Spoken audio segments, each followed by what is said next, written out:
Torcer pelo Vasco da Gama não é apenas uma paixão, é um estilo de vida. E para aguentar essa emoção do começo ao fim, seu corpo precisa estar preparado. E é aí que entra o Alegrevit, da DNS Vital. Um suplemento completo, ideal para combater o cansaço, fortalecer a imunidade e manter a disposição lá em cima. Com o Alegrevit, você tem energia de sobra para cantar, pular, vibrar e apoiar o gigante da colina do primeiro ao último minuto. Quer garantir o seu? Acesse agora a NIT Quantic e encontre o Alegrevit e toda a linha de produtos DNS Vital. Com qualidade, segurança e entrega rápida, você cuida da sua saúde com a mesma confiança que tem no seu time. Alegrevit e NIT Quantic, energia e saúde para quem torce como um verdadeiro vascaíno. Ligue 021 973010885, visite o site nitquantic.com.br ou então visite a loja em Niterói, Caraí, na rua Ator Paulo Gustavo, 426, sala 601. NIT Quantic, a frequência da sua saúde. Bom dia, torcedor vascaíno. Estou chegando aqui nesse Acorda Vascaíno para bater um papo aí com vocês, para trocar uma ideia.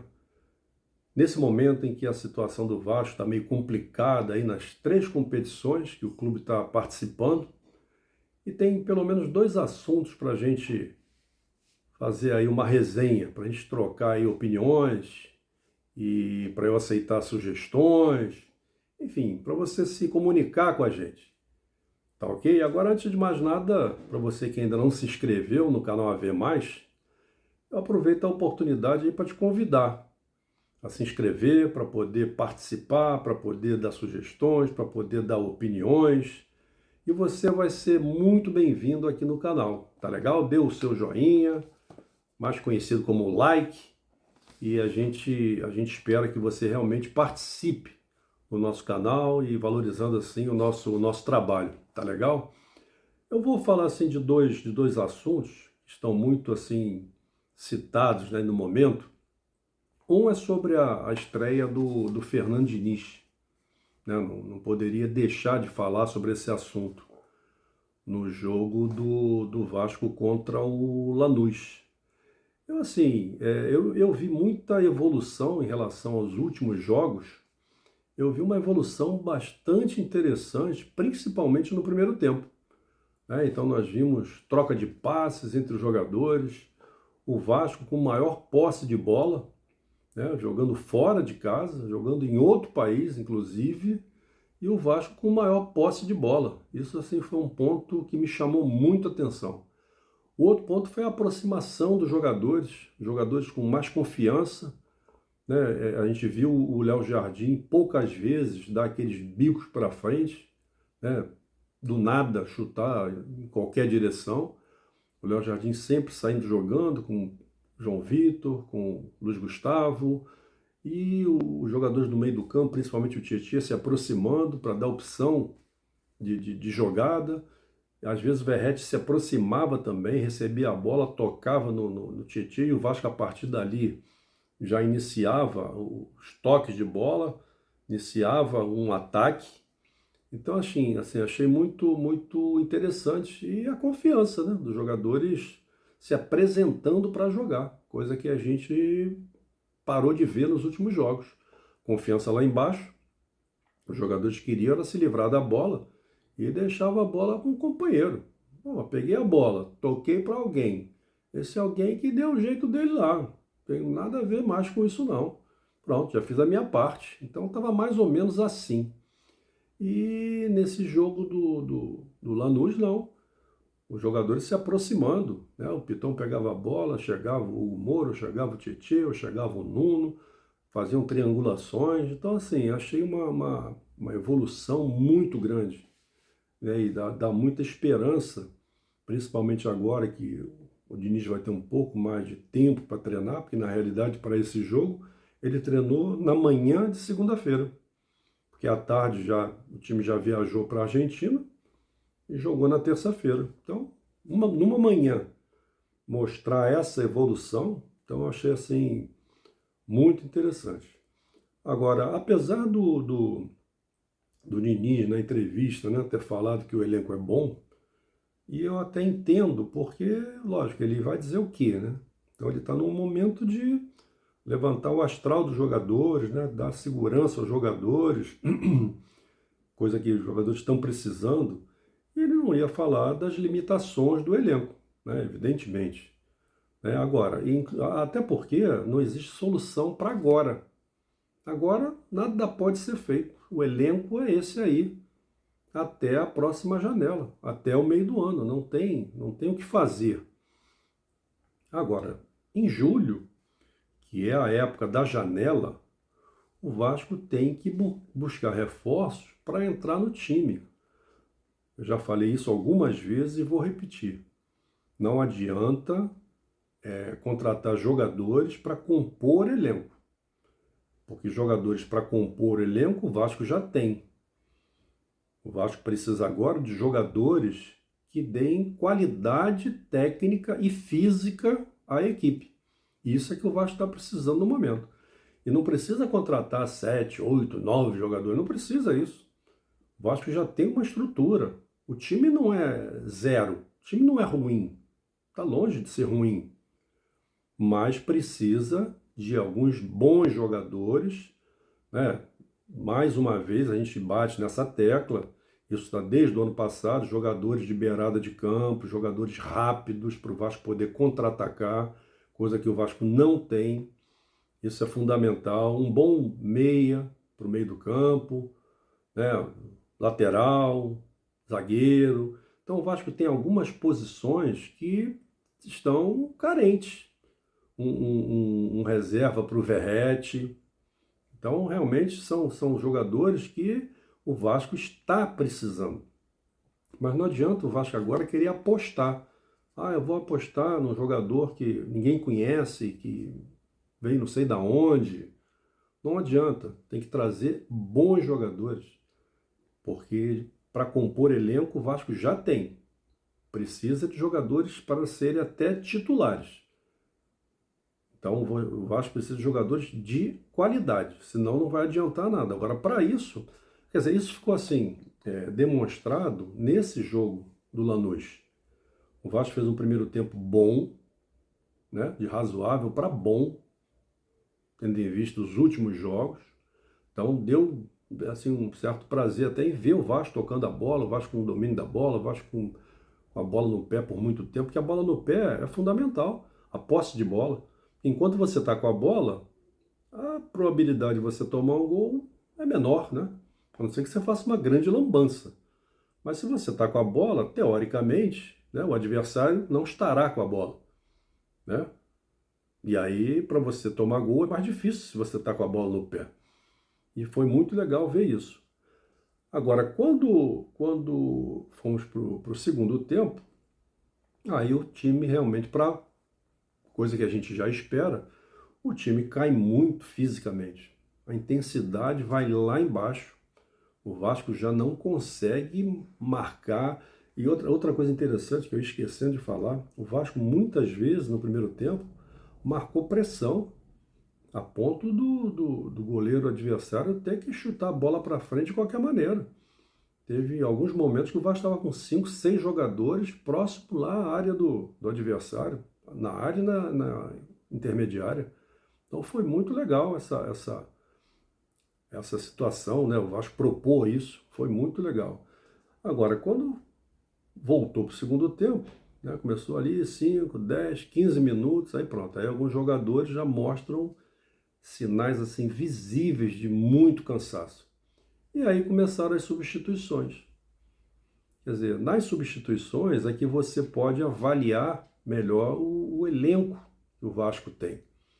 Então entraram o Adson, que é um ótimo jogador, foi um jogador que se destacou muito no ano passado até se machucar, uma contusão séria, né? Ele ainda jogou machucado alguns jogos, o Vasco estava precisando muito, ele foi para o sacrifício, muito legal isso, mas o Adson está voltando dessa cirurgia. E aí a gente percebe claramente que ele está defendendo, né, a perna da cirurgia. E aí ele mostra sinais de que está mancando. Porque ele está defendendo aquilo ali. Então ele ainda não está bem fisicamente, né, para assumir assim a posição de titular que era dele. Aí entrou o Paulinho. Paulinho até estava bem no jogo contra o Vitória, mas o Paulinho está muito afobado. Acho que ele quer que as coisas aconteçam logo, ele quer mostrar serviço, ele quer mostrar que é útil, ele quer mostrar que tem que ser titular. Enfim, mas ele está afobado. Então ele vai de qualquer maneira, ele dá porrada, ele dá pontapé, aí toma cartão com 2 minutos de jogo. Nesse jogo com o Vitória, ele estava até bem no jogo, mas tomou logo um cartão com 11 minutos, uma falta totalmente desnecessária, agarrou o cara lá no meio do campo, lá perto da linha lateral, sabe? Então uma instabilidade assim, emocional grande. Eu acredito ainda no Paulinho. O Paulinho é um bom jogador, mas está muito afobado, cara. Tem que ficar mais tranquilo, as coisas têm que acontecer quando tiverem que acontecer. Não adianta ele ficar forçando a barra. E aí ele atropela, mas entrou o Paulinho. Aí depois entrou o Alex Teixeira, né? Foi um grande jogador no Vasco e tal, mas não está bem. Depois entrou o Matheus Carvalho, que também tem falhado muito, também não está bem. Aí depois o Diniz fez uma mudança lá, que ele costuma fazer, né, nos times em que dirigiu, que foi tirar colocou um zagueiro, né, depois que o Hugo Moura foi para a quarta zaga, aí foi expulso, aí ele botou o Lucas Oliveira. Então as substituições do Vasco foram essas: Adson, Paulinho, Alex Teixeira, Matheus Carvalho e Lucas Oliveira. Evidentemente que o time caiu muito de produção. Não recuperou tanto assim em termos de intensidade, mas perdeu muito na qualidade, muito na parte técnica. E aí isso fica demonstrado que o Vasco não tem ainda um elenco suficiente para disputar 3 competições ao mesmo tempo. Não tem. E isso o Vasco precisa mudar. O Vasco precisa entender isso. Não é possível que não entendam. Então, para isso, o Vasco tem que tomar pelo menos 3 providências assim urgentes, né? A primeira é a direção se convencer que tem que abrir o cofre. O Vasco tem que investir nessa próxima janela. Tem que trazer jogadores de qualidade. Então eles têm que se convencer disso, porque não vai adiantar nada, né, a diretoria querer reformular o Vasco, reestruturar o Vasco, né? Eles estão com as melhores das intenções, né, escalonando dívida, entrou agora em recuperação judicial, então estão tomando várias providências para reestruturar o clube. Agora não vai adiantar nada se o clube cair. Tudo isso vai por água abaixo, pô. Isso é que eles têm que pensar. Não adianta ficar viajando, não, mas isso não vai acontecer, nós temos elenco para ficar em décimo. Porra, pode ser que sim, mas também pode ser que não. Não vai correr esse risco, não é um risco muito alto, não. Então é preferível investir agora, abrir um pouco o cofre, trazer, não precisa trazer 8 jogadores não, traz 3, pô, 4 no máximo, mas de bons jogadores, pô. Tem que investir, isso é fato, para não correr o risco de jogar todo esse trabalho fora. Imagina, cair, faz o quê? Aí pronto, aí SAF, aí investimento, aí patrocinadores, tudo vai pro buraco, pô. Então tem que investir, pô, não tem saída. Então isso é fundamental, é a providência 1. A outra providência, ter assertividade nas contratações. Não adianta contratar quantidade, tem que contratar qualidade. Tem que ter alguém com a visão que até agora não teve, né? Por essas últimas contratações, faltou alguém que desse melhores informações sobre os jogadores que o Vasco deveria contratar, né? Então os exemplos aí. né? Nós temos o Nuno Moreira, que é titular, o Tietê, que é titular. O restante é banco, ou então nem é relacionado para os jogos. Então não pode ser assim. As próximas contratações não podem ser assim. Senão não vai adiantar nada. Então tem que abrir o cofre, tem que investir e tem que ser assertivo nas contratações. E a outra providência, né, foi um cargo que foi criado não tem muito tempo, mas é importante no futebol profissional hoje, né, que é o cargo de executivo do futebol. É aquela pessoa que centraliza, que faz os contatos e tal, para as contratações. Há algum tempo atrás não era assim, né? E nós tivemos aí contratações de grandes jogadores, né, de grandes valores, né? Então, contratações de Romário, de Edmundo, sei lá, de Felipe, de Evair, de Luizão, de Juninho Pernambucano, enfim, tivemos diversas contratações e não tinha assim um executivo para tratar. Quem tratava era o diretor de futebol e o presidente do clube. Tratavam, viam jogadores e se interessavam pelos jogadores, faziam contato com os agentes jogadores, os empresários, e pronto, fazia as propostas, negociava e concluía a negociação e contratava os jogadores, simples assim. Mas foi criada a figura, né, o cargo do executivo, e é um cargo importante, não tenha dúvida que é um cargo importante, então o Vasco precisa contratar, porque hoje o Vasco não tem. Então é necessário que contrate um executivo para tratar disso. Tá bom? Então esse é o primeiro assunto que eu queria trazer. O outro assunto é um assunto assim que eu tô assim meio sem entender, né? Que é o assunto Verratti. Então a gente nota, né, nas redes sociais, nos grupos de amigos, que estão crescendo aí os comentários entre os torcedores sobre as más atuações do Verratti. Estão falando até que ele atrapalha e tem que sair do time. E eu confesso assim que estou com muita dificuldade em aceitar essa opinião, essa ideia.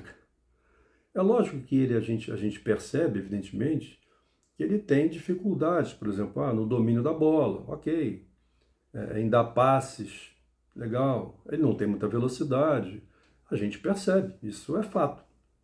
Ele tem que melhorar, ele tem que melhorar e ele pode melhorar. Basta treinar fundamentos. Ele vai ser um exímio passador de bola, ele vai fazer lançamentos maravilhosos. Não, não vai, não vai. Esquece, não vai. Agora, que ele pode melhorar? Pode. Ele vai ser um velocista, ele vai bater recordes aí de velocidade, vai ser tão velocista quanto o Paulo Henrique, por exemplo? Não vai, nunca será, nunca será. Mas que ele pode melhorar? Pode. É treinamento de fundamentos. Agora, alguns dados, né? O que eu assim não entendo é o seguinte: ele tem uns dados assim muito importantes. Por exemplo, ele foi artilheiro da Copa do Brasil no ano passado. O Vasco foi até as semifinais e ele foi o artilheiro da Copa do Brasil. Ele foi artilheiro do Campeonato Carioca desse ano. Ele, neste Campeonato Brasileiro, 2025, ele é o vice-artilheiro. Ele já fez 5 gols em 8 rodadas. O artilheiro tem 7. E o artilheiro que tem 7 joga num dos melhores elencos do Brasil. Clube que vai disputar o título do campeonato. O Vasco está em 17º, né? E ele é o vice-artilheiro com diferença de apenas 2 gols. Ele é o segundo maior artilheiro estrangeiro da história do Vasco.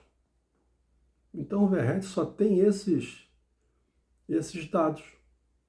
Só tem isso para oferecer.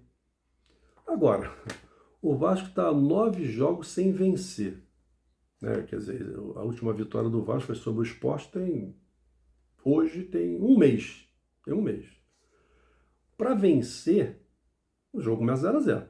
Para vencer, Você precisa de quê? De gol.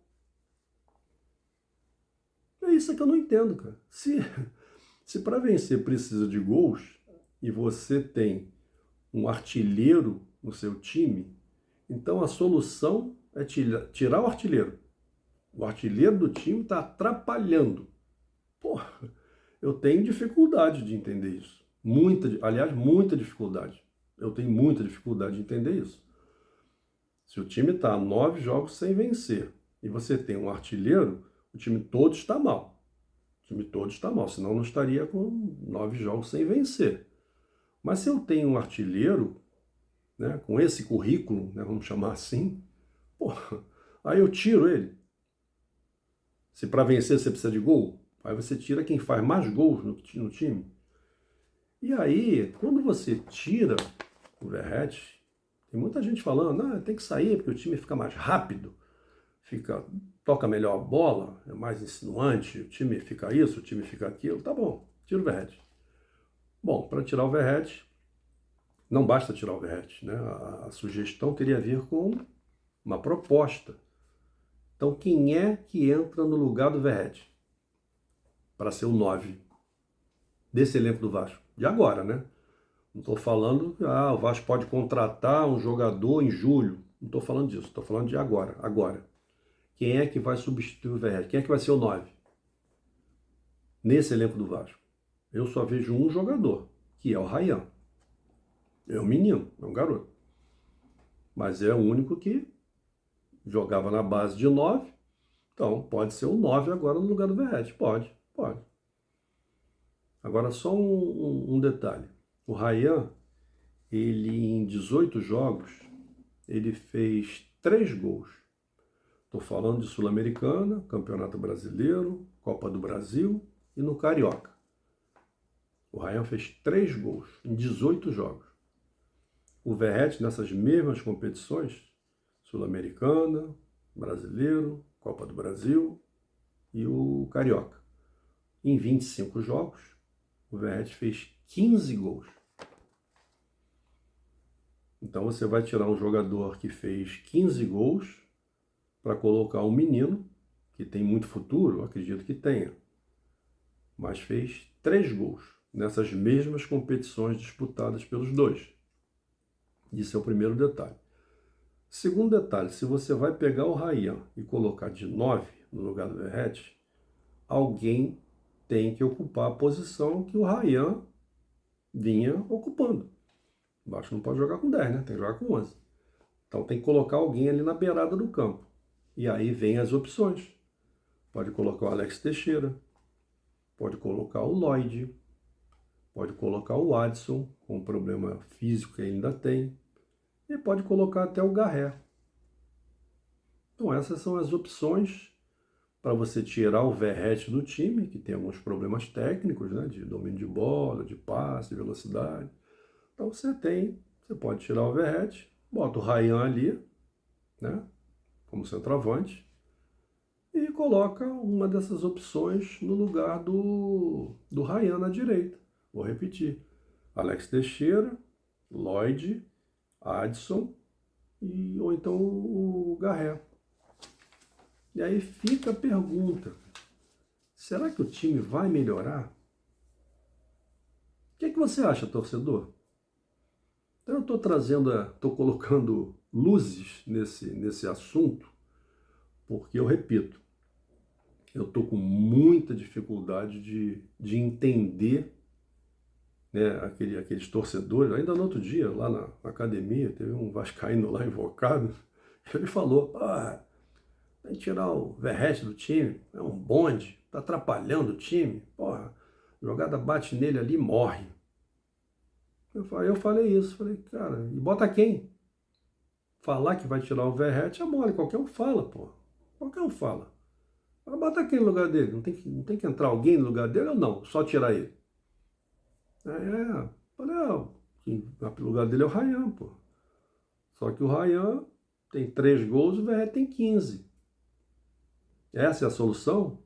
O Ryan tem 18 anos, Essa é a solução? Não, o time vai ficar mais rápido. Não interessa se vai ficar mais rápido. Mais rápido é corrida de Fórmula 1. é o Usain Bolt. Não adianta ficar mais rápido e o Ryan tem 3 gols e o Verret tem 15.